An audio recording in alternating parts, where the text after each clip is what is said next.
All right. Hello and welcome to Noon Conference hosted by MRI Online. In response to the changes happening around the world right now and the shutting down of in person events, we have decided to provide free noon conferences to all radiologists worldwide. Today, we are joined by Dr. Monica Eppelman. Dr. Eppelman is a professor of radiology at the University of Central Florida and an assistant editor of Pediatric Radiology, the most esteemed journal for the most esteemed journal for pediatric imagers. Dr. Eppelman has published more than 150 manuscripts with no more than 4,000 citations and an H index of 30.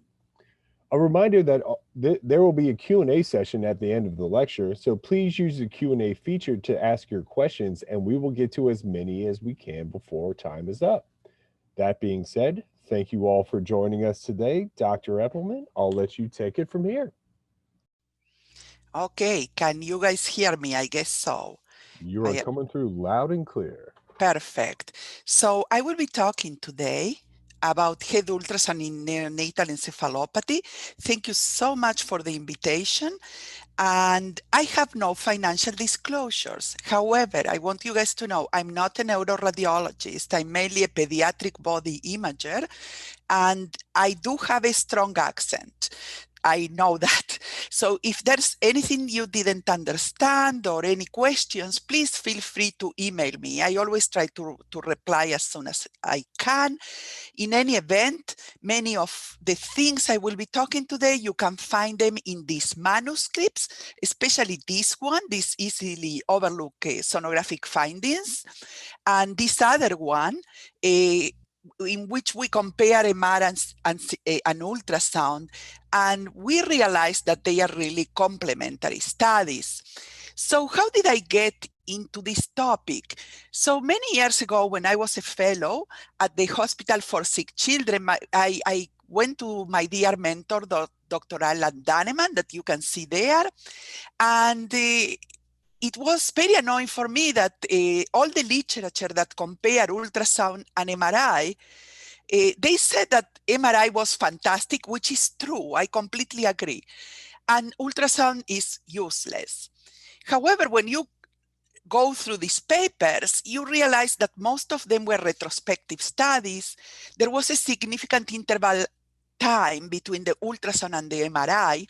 And the studies, to be honest, were not state of the art. Very simple ultrasound exams, 12 pictures, back then there was, the PACS was very different from today, no cine clips, no use of linear transducer. This is very important, no Doppler information. And even the ultrasound images, many times they didn't even show them in the papers. So back then we decided to do a prospective study, which we publish and is among the references, and we compare them. And despite it is generally believed that ultrasound is fantastic for the premise because we see very nicely the central portions of the brain, but we do not see the periphery. And that CT MRI can provide better assessment. That's sort of true, but ultrasound is not that bad. And this is what I want. I eventually want that to be my message of this lecture, and we will get there too. So what is neonatal encephalopathy? It's the major cause of mortality and morbidity in newborns, and it approximately occurs in 1 to 6 live full terms birth. And the ultrasound findings, and this is what the message I really want you guys to take from this lecture, what we see in ultrasound is the tip of the iceberg. And when you see those very subtle findings, you don't hesitate and get an MRI. And so this is why I believe they are complementary. These things. What does it mean, neonatal encephalopathy? It's an umbrella term. It doesn't describe any specific etiology. It's a complex syndrome that in a baby with seizures, altered levels of consciousness, and or inability to maintain the respiration. It occurs approximately in 2 to 3 thousand live births. What they should do, and the sooner the better, is therapeutic hypothermia. And it works relatively pretty well. And children that could do bad, we are realizing is relatively new. This started in the late 90s, early 2000s. So only now we are seeing what exactly is happening with them. And in the US, it started even later. And the issue that I mentioned, the term neonatal encephalopathy, is because we used to call it hypoxic ischemic encephalopathy. And that term has a lot of medical legal connotations. And there are many things that can give you this neonatal encephalopathy, like infections, placental abnormalities, coagulopathies, genetic issues, etc. And the reason that we want to call it neonatal encephalopathy is because in order to say that there's an acute intrapartum hypoxic event, we need these four things. If we don't have these four things, try to avoid the term hypoxic ischemic injury because it might put our colleagues in sort of medical legal issues. And these are mainly the things that we need to this baby needs to have to clearly describe that the neonatal encephalopathy that eventually this baby developing cerebral palsy is related to hypoxic ischemic event. And what is CP? CP is terrible. If we don't treat these babies, this is how they may end up. The problem is that it's a static encephalopathy. We don't realize about this immediately. We realize this because there is the delay in developmental presentation, and it sort of appeared to worsen by 2 years of age. However, the changes is that they become more obvious as the kid grows. Cerebral palsy presents after birth in theory. We don't realize, but it does. And it's a terrible problem for those parents. And it's significantly more common than we think, because if 2 to 3 thousand births will have cerebral palsy, we need to understand that there are 4 million births every year in the US. So it means that between 8,000 to 12,000 babies may end up having CP per year. So it's unfortunately more common than we think. With hypothermia, there are relatively good results. Obviously, it doesn't work for everyone. So if we can see all these little things in ultrasound, we are doing a great job. So what are the patterns of injury? And this is very important to understand because they are very different in the premise than when compared to the term babies. And it's very different if there's a mild to moderate hypotension event or if there's a severe hypotension event. If there's severe hypotension, the findings, like this sort of injury, is similar in premise and in term babies, and it will mainly affect the deep gray matter. And this is because it's the most metabolic active portion of the brain at this age. However, it's going the injury will be very different in premise than in terms if the insult is mild to moderate. And this is because these babies have a very different pattern of vascularization. The terms have the classic watershed zone areas. In fact, however, the premise, their vascularity is very different. It comes from these long penetrators that come from the cortical areas. So the watershed zones in this premise are in the periventricular regions. So these are the classic ultrasound findings discussed that you can see in any book. However, when you see all these findings, it's really a bad insult and it's sort of too late. And I'm not sure these are the kids that actually we can help. So we are going to see focal or diffuse increase in parenchymal echogenicity, slit-like ventricles, and obliteration of the extra-axial spaces. What I want to talk today about is about these less recognized ultrasound findings. And back then, with Dr. Daneman, we divided them in peripheral, central, and Doppler findings. And again, these are very subtle, and these are the tip of the icebergs. And if you see this, you better get an MRI. Eventually, that should be the message. But you don't want to transport a kid that maybe is quite sick to MRI if these things, if you don't see these things. But if you see these things, you need to push for that. What are the peripheral brain findings? Gray white matter differentiation, cortical abnormalities, subcortical white matter issues, extraaxial spaces. And I'm going to show examples and talk about all of them. So don't worry. This is what are our central findings, mainly the basal ganglia, medullary veins. We will talk all about these issues, the corpus callosum evaluation, and Doppler findings. We will speak about resistive indices, fluctuation, hyperemia, and sinus vein pathology. And we will go through examples. So let's get going. And we are going to start with the peripheral ultrasound findings. And first, we are going to start with the gray white matter differentiation. And we can have three patterns: accentuation, loss, or mixed pattern. And this is something that people struggle seeing this, but this is something that has been already described in 1998. And fortunately, many people thought when we wrote this paper like we were a little crazy, exaggerating. But fortunately, the group from Hopkins, Dr. Huseman, they really prove that this gray-white matter ratio or accentuation of the corticomedullary differentiation exists, and that it may be linked to hypoxic ischemic injury. So to understand what is abnormal, first we need to know what is normal. So what is the normal gray-white differentiation? So here are the sulci. They are of medium echogenicity. The cortical gray matter is relatively hypoechoic, as we see here in the yellow lines, and the subcortical matter is slightly more hyperechoic, but it's not very accentuated, this differentiation. But when you see that, that's normal. This is a case of abnormal and accentuated corticomedullary differentiation. What happens here? Those sulci become really hyperechoic.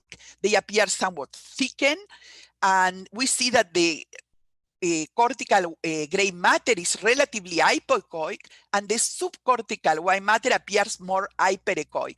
And this is very subtle.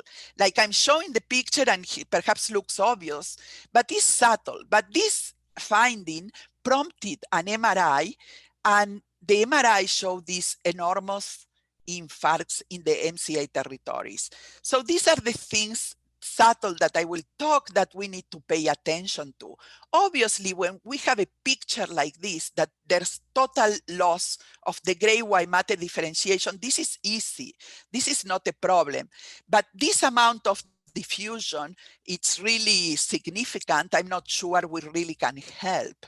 So the prior case are those cases that we really need to pay attention and try to describe. And there are other findings here, but we will go step through step. So then let's moving on. We go to the cortical abnormalities. And these are also very difficult to appreciate. But fortunately in the brain, you have the other side for comparison. That's very helpful.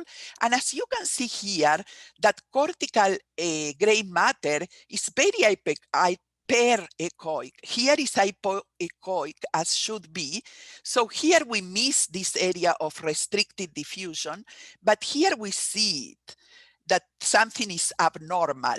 So only this finding prompted this MRI showing this abnormality. And here in these T1s, we see this correspond to this. And these are areas of laminar cortical necrosis. So then looks at this case, one of the things that I really like to look is at the Sylvian fissures. You always want to have, and these are always we get cineclips, and I always pay attention, and I always try, my techs know that they should do really symmetric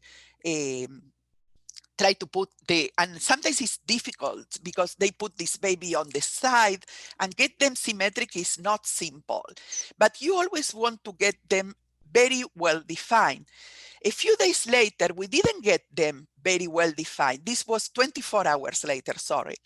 And they are very blurry. And all these sulci are very blurry. Unfortunately, we call this normal, but this is very abnormal, especially when you compare this to this. Look at the difference between these sylvian fissures. And this was a kid with herpes encephalitis, and all this was cortical laminar necrosis. So those are the subtle findings we really need to pay attention. Moving on to subcortical white matter abnormalities.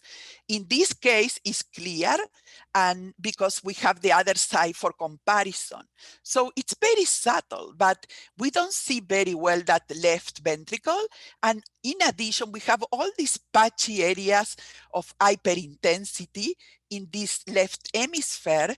And we got an MRI, and here we see an hemorrhagic infarction in the left MCA territory. So the findings can be very subtle in ultrasound, again, tip of the iceberg to show us these big lesions. Where is the abnormality in this side? Look at these images, and I'm pretty sure you realize that this sylvian fissure is normal and well-defined, and this one is abnormal and blurry. In addition, if you look carefully, there is sort of mass effect on that right frontal horn. It's a little bit push. And when we did the MRI, here we see another infarct in the right, this time in the right MCA territory. So this was, moving on, we are moving now to the extra-axial spaces abnormalities. And one of the things that people struggle is to identify these subdural collections. So this was a kid that needed ECMO. And usually they do an ultrasound to check if there's any hemorrhage or something going on. If I remember correctly, this was another meconium aspiration kid. And we told them that this is abnormal. We see here that the brain reaches the skull. However, in this side, we see some fluid. We shouldn't be seeing this fluid, and if we see it, it should be symmetric. And especially in the dependent portion of the brain, that brain should be reaching that bone, right? So in this case, we measure it. We did this off-axis view to show it better, and they thought we were a little bit crazy, and they ordered a CT, and here is a CT with a contrast, and we see the bilateral subdural collections, and these are bilateral subdural hemorrhages. So these are the subtle findings. Obviously, here in the CT, significantly more obvious, but these are the subtle findings we should be looking for in ultrasound. Moving on, another nice thing that we may see in ultrasound, and obviously if you know your text, or sometimes I may go to the NICU and try to find it myself, because you can, in a way, if it's not a very good technical exam, you can make this finding too. So you have to be very sure of the text you are working with. And when you see this blurring, we don't see clearly the interhemispheric fissure. This is another finding that should raise your suspicion that something is wrong with that kid. And this was all what we saw. Perhaps there's mild patchy increase in echogenicity, but not that terrible. And when we got the MRI, there was restricted diffusion everywhere. So I'm showing you the little findings, but obviously it's just for didactic purposes, right? But obviously you need to put them all together, and you might see all the findings in one kid as well, right? And apropos, whenever you look at this interhemispheric fissure, always make sure that it's really straight, that there is not, it's not shifted anywhere, you know, because that would indicate some problem in one of the hemispheres. So whenever you look at this hemisphere, try to follow it all the way up and down. if you see in your requisition GBS, group B streptococcus, open your eyes widely, because what GBS does to the brain is terrible. It's really a terrible disease. And believe it or not, unfortunately, though it's preventable, we see it more common than you think. And what happens is that they get this exudate that is organizing and eventually leads to vascular occlusions everywhere. So whenever you see GBS, be very, very careful. So this is one of the cases. I showed it before. The only thing we saw is this diffuse increase in the gray-white matter differentiation and mild patchy areas perhaps of increased echogenicity. And you need to know your machine, right? This is clear in my machine, but you need to get used to have your protocol and make sure that that's what you see. And when we did the MRI, we saw this large bilateral MCA infarcts, and here is a complete cutoff of that right MCA that was occluded, and all because of the GBS infarct. This is another GBS positive kid.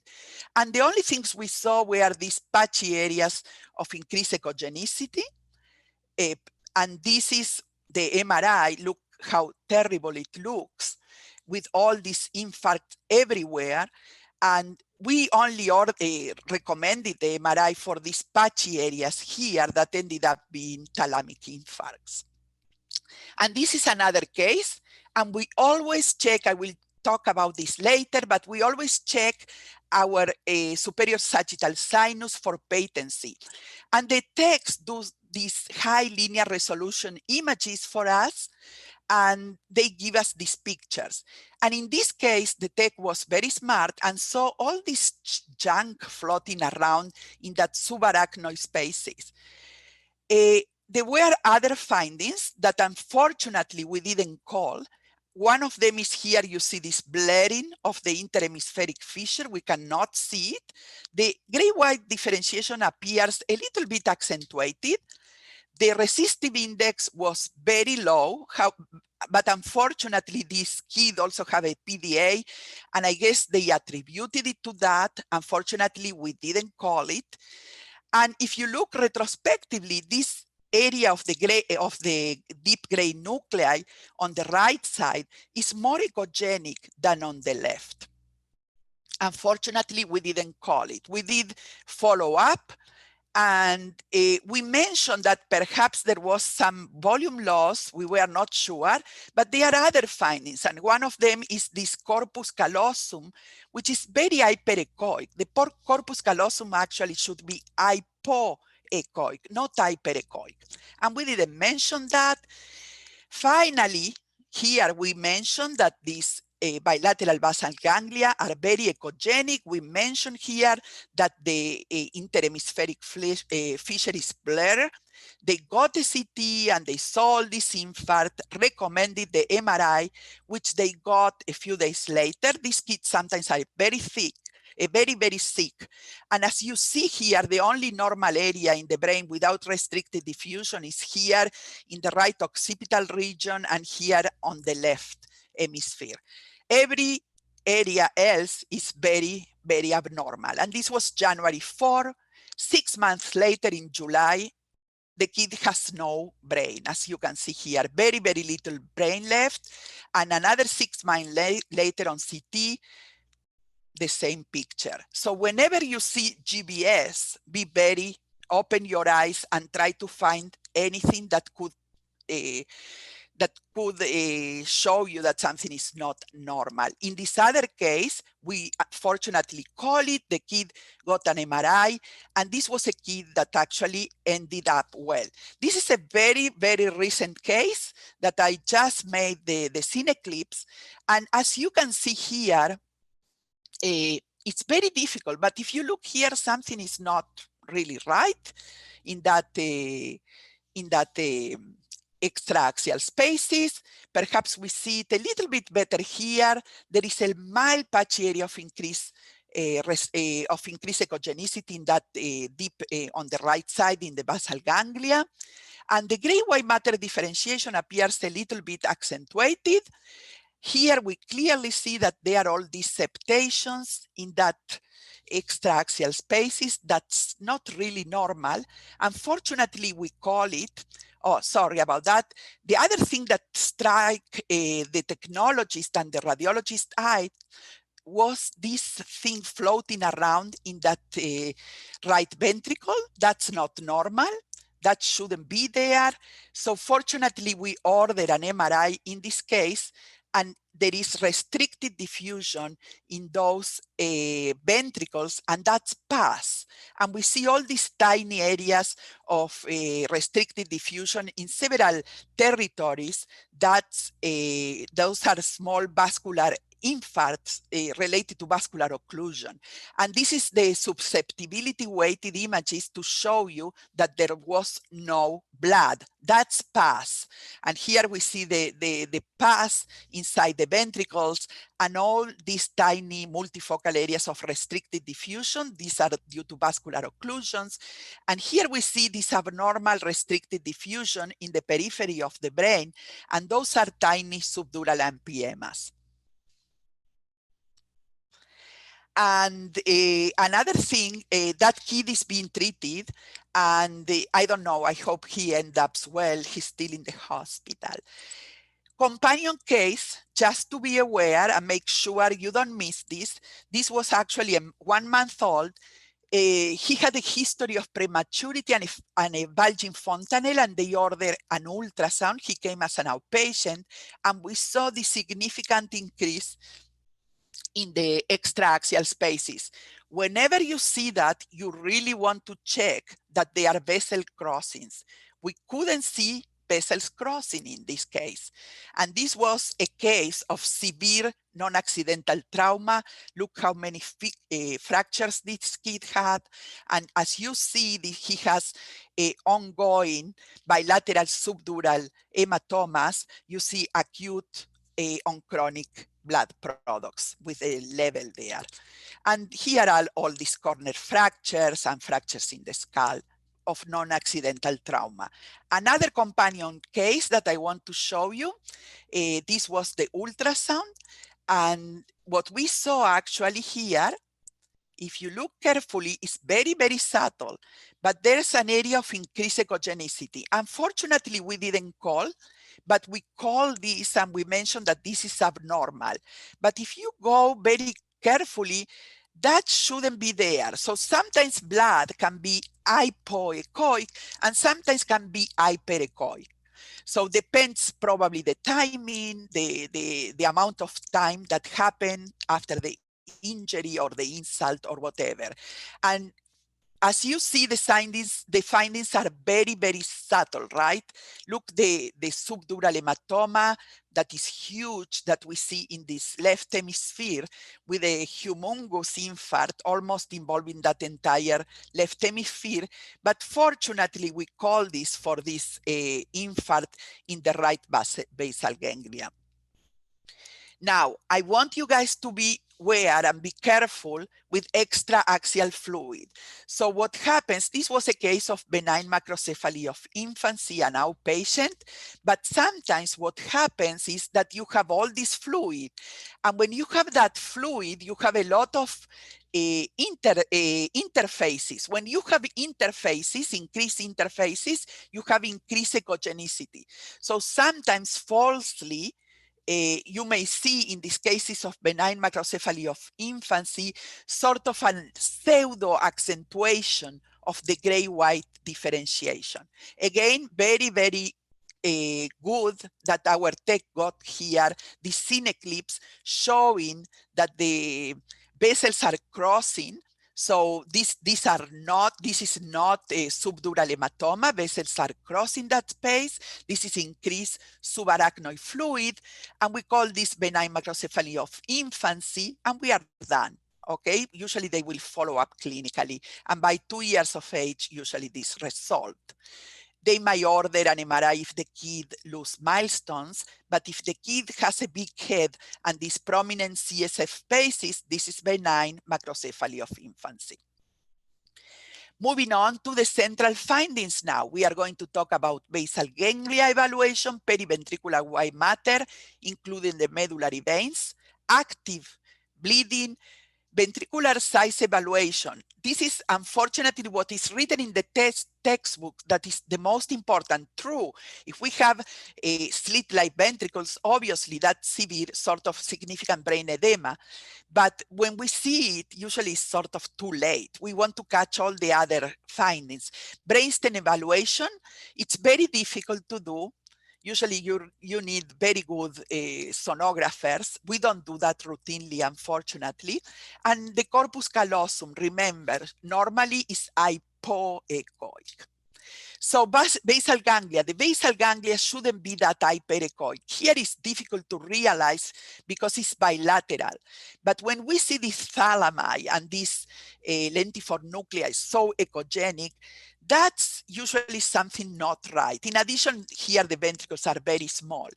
And here, as we can see, we see restricted diffusion when they did the MRI, and this is usually due to a severe event affecting the basal ganglia. In this case, it's a little bit more easy because we see this area of increased echogenicity in the right lentiform nuclei, but not on the left. So we should pay attention, and this is a kid that should get an MRI. And when the kid got an MRI, here we see the abnormality, and obviously we see it much better and more floridly, but we call it here. So this is the key to realize this finding and realize that this is a tip of the iceberg and that kid needs an MRI. Obviously, when it's so impressive, like in this case, that everything is echogenic, we don't see the interhemispheric fissure, the gray white matter differentiation is completely lost here. Obviously, this MRI will be more terrible. And 6 months later, what we saw in this kid is calcification in those thalami. This is called status marmoratus in pathology. And this is a severe hypoxic injury. Another thing that may give you basal ganglia abnormalities, which is a Ant Mini, is pretty classic, and you should try to get in these cases to check for patency of the of all the superficial sinuses. But usually, what gives you this is deep cerebral venous vein thrombosis. It's very characteristic, and you need to get an MRI so they could figure out what's going on with this kid. This is a companion case. This was a case that also showed increased echogenicity of that basal ganglia. But if you look at that, it's very weird. It's not the typical, and sort of you see some ring down artifacts. And this was a kid that had a history of hypoplastic left heart syndrome and ECMO, and apparently was decannulated. And the following day, we were very worried when we saw that. We called them. And the following day, everything was gone and was normal. And apparently, I guess that the cannulation was not very good. And this is typical of cerebral vascular air embolism. So whenever you see that with ring down artifacts, not everything that is echogenic is hemorrhage. Like in this case, this is a PREMI with increased patchy increase of the periventricular echogenicity. Here is more echogenic than choroid plexus. So talking about the other case is a little bit different the way it looks, and not everything that is echogenic in ultrasound is hemorrhage. Remember, calcifications and air can look like hemorrhage. And here, this is why we try to get these linear images whenever possible, because here looks subtle. But when we put these linear images, we clearly see that there's a bleed there, and this is periventricular leukomalacia with restricted diffusion. But here in the T1, we see this hemorrhagic infarction. Deep medullary veins. The deep medullary veins is something that's been talked more and more lately. I'm not a neuroradiologist, I don't do neuro, but all those that do neuro, they know that we talk a lot about them, and they are being believed to be in the physiopathology of many injuries that we might see. And these are these tiny vessels that we see in periventricular, mainly in periventricular location. In premise, they are very important because they get engorged when you have a bleed in that germinal matrix, and eventually this is how you get this grade 4 periventricular hemorrhagic infarctions. It's not what they thought, that it was coming from the ventricles going into the parenchyma. Actually, what happens is these medullary veins get engorged and they bleed, and that's how you get the periventricular hemorrhagic infarctions. But they are being investigated, and they are being believed also to be possibly, it's all under investigation, possibly the source for periventricular leukomalacia due to some sort of increased venous pressures, for example, in the congenital heart disease patients, babies, right? And this is a nice paper from Japan that they talk about this and even conditions that you might see in older individuals. So we know from fetal MRI that we might see them, and especially in the EPI sequences, and we might see them in these little babies, and these are those areas of hypointensity. Those are believed to be the medullary veins. So we might see them until they are 32 weeks. If we see them after, usually something is not right. And as you see here, they might get engorged and bleed. So after the 32 weeks, you should raise questions and ask for a follow-up or something. For example, this was a premi borderline in his 30 weeks, and we see these medullary veins too nice, and this is not something that is really normal. This is another case, but similar to that one, what eventually happened, that we start seeing them very engorged, and suddenly we see this area of increased echogenicity in that right frontal area, that left frontal area, that prompted the MRI, and we see all these hemorrhagic venous infarctions because they are engorged.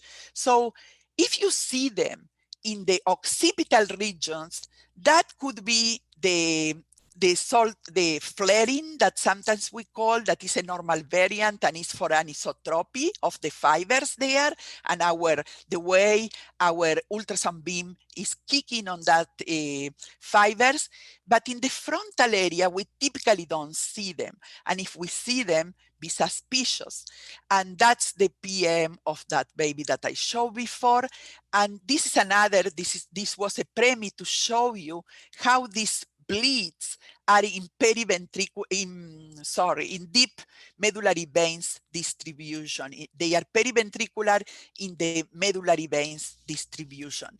And if those that do adults, they may remind you of multiple sclerosis, right? And this is typically what sort of equivalent, but with the premi pathology. And here to show them how nice we can see them. That's not the normal flaring. This could be normal flaring. When you see this is not normal. And then when you do these magnifications, these high-res images, you see to better advantage. So this was a baby. Moving on, we saw all this increase, very, very abnormal accentuated medullary veins. This baby had a huge sacrococcygeal teratoma, and they asked for the ultrasound to see what's going on. They were grade 2 hemorrhages or grade 1, we were not sure. No, grade 2, we see in the frontal horn that shouldn't be there. And then we mentioned about that deep medullary veins that are very accentuated. And we went there and did this scene eclipse. And this is to show you how you see active bleed in these ventricles. You see this, I hope you guys see it, all this moving junk in those ventricles, that's bleed. That's active intraventricular hemorrhage. And eventually this baby developed severe periventricular leukomalacia. The brainstem, I don't want to spend too much time because it's very difficult and we don't typically do it. It's too time consuming, but we come from the side. From here, we insonate just above the tip of the ear, a little bit posteriorly. You have there the mastoid fontanelle, and this is how we get these pictures of the brainstem. And the brainstem looks like this heart, and we might see these two little tiny dots. That's normal, but the echogenicity should be equal in both sides, right? In this other case, look at the echogenicity. Here is significantly more echogenic than in this other side, and this corresponds to this area of Wallerian degeneration and increased diffusion from a big insult in that left hemisphere. Again, another case, and this is how it looks. It should be more hypoechoic. We shouldn't be seeing these large patchy areas of increased echogenicity, but again, we don't typically do it. It's too time consuming, but it's nice to know. And this is another case about ventricular size and why I brought it. Here the ventricles look normal. But however, look at the amount of restricted diffusion this kid has. So here what is more important are perhaps this mild increase in accentuation of the gray-white differentiation, some patchy areas of increased echogenicity, and especially those basal ganglia that look a little bit heterogeneous. And that prompted the MRI. So the ventricles really, if you wait until the ventricles are slit-like, you will miss a lot of cases. And this is to show you a very abnormal thickened corpus callosum, which is very hyperechoic. Again, the corpus callosum is very easy to assess. We always look at it and should be hypoechoic. And look at those fornices are also thickened. And we evaluated that in this paper, and we had even pathology cases that proved to be abnormal. Doppler findings, our last thing, and these are the things I'm going to talk about: the fluctuation of the RIs, the assessment of hyperemia, and the sinus vein patency, that I talk also during the talk because I put the findings separate, right? But they come all together. And as you see, we always like to take several resistive indices, especially in those kids with suspicious for hypoxic injury or GBS or all those problems, and we take them a little bit apart.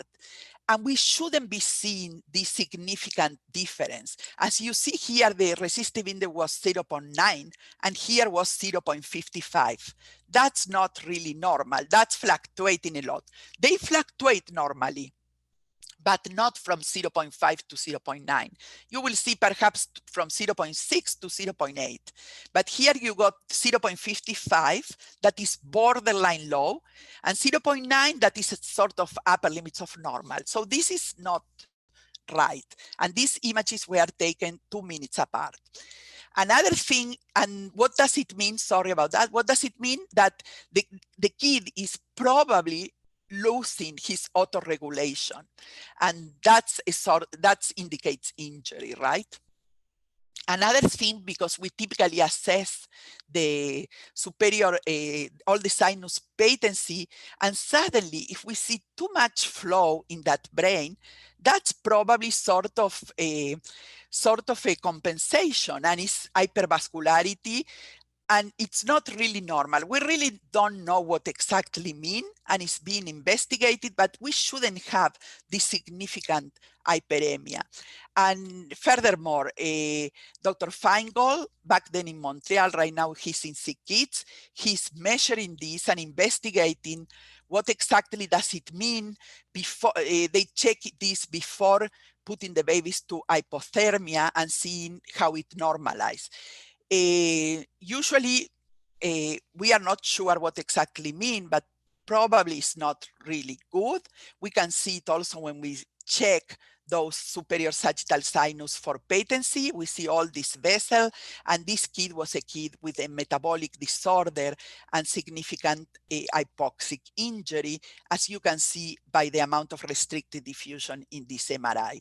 The other thing we want to assess is the superior sagittal sinus. We always do, and we really want to show as much as possible. To do that, we many times do these longitudinal images. If not, like in this case, we might miss all the thrombus. Here they may be flow. We come from here. Here is our fontanelle. So if we don't do these linears trying to go posteriorly, we might miss this humongous thrombus.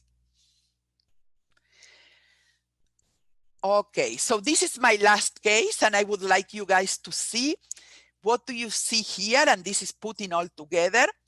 So very unfortunately, they did an outside ultrasound, and they didn't call it, but the kid was very sick, and he was brought to our hospital, and this is what we saw.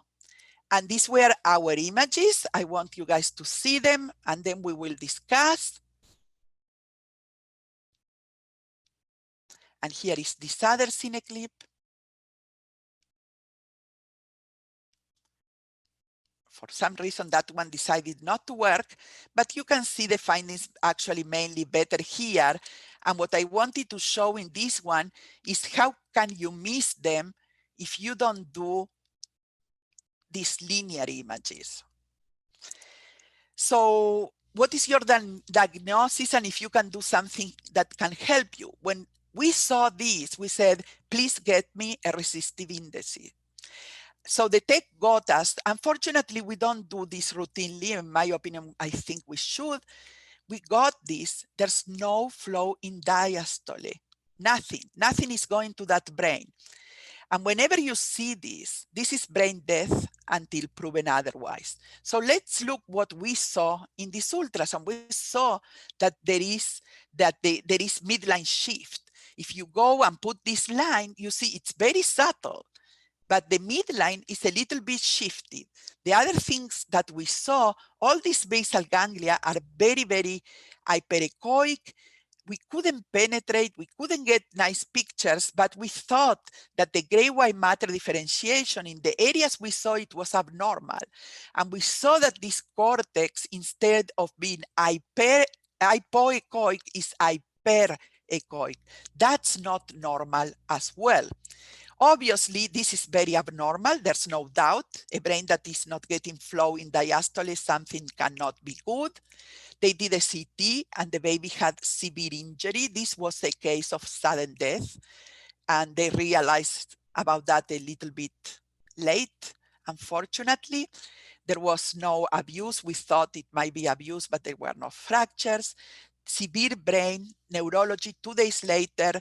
Failed the first brain death exam. They continue to follow. The pupils were non-reactive, no corneal reflex present, no gag, no coughing, failed the apnea test, and the patient was eventually declared brain dead. So these are subtle findings, but I'm sure we all can see them. And to get optimal results, you should do real-time imaging. And today we are very lucky. When I trained, we didn't have this luxus to get all these cine clips. Today we are. So we should get as much cine clips as possible. It's much easier for us to pick all these little things. You need to use multiple transducers, and especially the linears with the high frequency. Multiple windows, as you saw here, we went from the mastoid views, we used the anterior fontanelle, all obviously Doppler, look color, power. You want to look at that ACA, you want to look at that resistive index if possible. And to be honest, this is the most important. You need to do rounds with your sonographers, your neuroradiologists, your neonatologists, follow up these cases, and that's when you learn the most. In my opinion, we are learning shortly. Now our transducers are better, our technique is better, and we can see that tip of the iceberg signs that I was talking about. before, I would like to thank all these people that were always with me and really helped me to learn all what I presented today. I'm just the one presenting. All these people helped me throughout my life. And thank you so much for your attention. And I will take any questions now.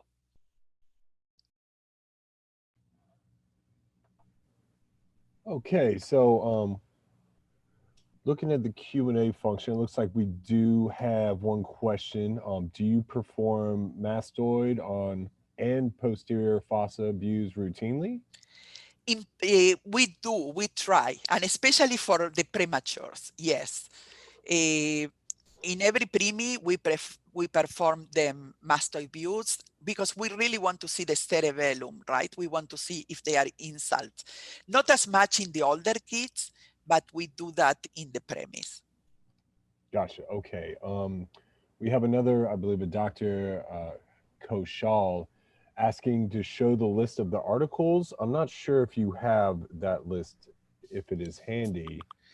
I don't have a list, but it's in the lecture. Let me see here.